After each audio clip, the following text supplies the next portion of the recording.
अमरावतीच्या खोरी परिसरात बिबट्याचं दर्शन घडण्याची ही तिसरी वेळ आहे. मात्र अजूनपर्यंत वन विभागाने याकडे लक्ष दिलेलं नाहीये. कुठल्याच प्रकारची उपाययोजना वन विभागाने केलेली नाहीये. त्यामुळे नागरिकांमधून आता रोष निर्माण होऊ लागलाय.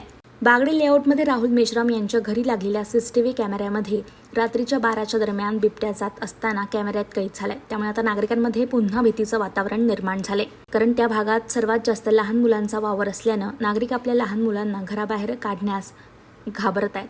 अशातच वन विभाग कर्मचारी याकडे दुर्लक्ष करत आहेत. नागरिकांना उलटसुलट उत्तरं देत आहेत. जर एखाद्या नागरिकाची किंवा लहान मुलाची जीवितहानी झाली तर मात्र वन विभाग या घटनेला पूर्णपणे जबाबदार राहील आणि मग संपूर्ण महादेव परिसरातील नागरिक वन विभागाला ठिय्या आंदोलन करून तोडफोड केल्याशिवाय राहणार नाही असा इशारा यावेळी देण्यात आला आहे. मी सुंदरलाल उईके, राहणार बागडे लेआउट, महादेवखोरी परिसर, ट्रायबल फोरम जिल्हाध्यक्ष शहर.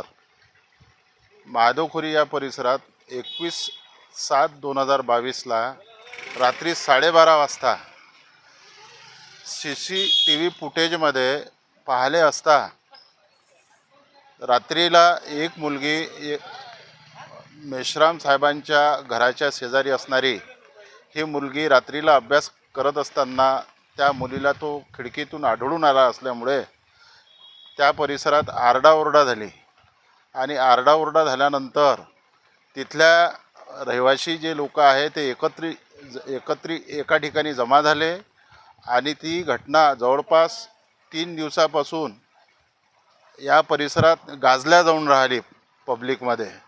तरी या विषयावर आतापर्यंत फॉरेस्ट डिपार्टमेंटने कुठलीच ठोस उपाययोजना आजपर्यंत केली नाही आहे. कृपया या बिबट्याच्या विषयावर इथल्या महादेवखोरीचे जे काही रहिवासी आहेत सगळं भयभीत वातावरण झालेलं आहे. लहान लहान विद्यार्थी, येणारे जाणारे मजूर, रात्रीच्या 11 वाजेपर्यंत रहदारीचे रस्ते या परिसरात जास्तीत जास्त भीतीचं वातावरण झाल्यामुळे संबंधित फॉरेस्ट डिपार्टमेंटनी शक्य तितक्या लवकर ठोस कारवाई करण्यात यावी ही विनंती.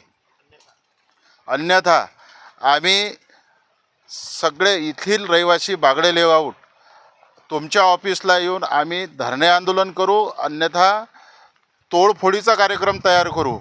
तरी कृपया जास्तीत जास्त या विषयात ठोसपणे लक्ष द्यावे आणि लक्षवेधी करावे ही नम्र विनंती.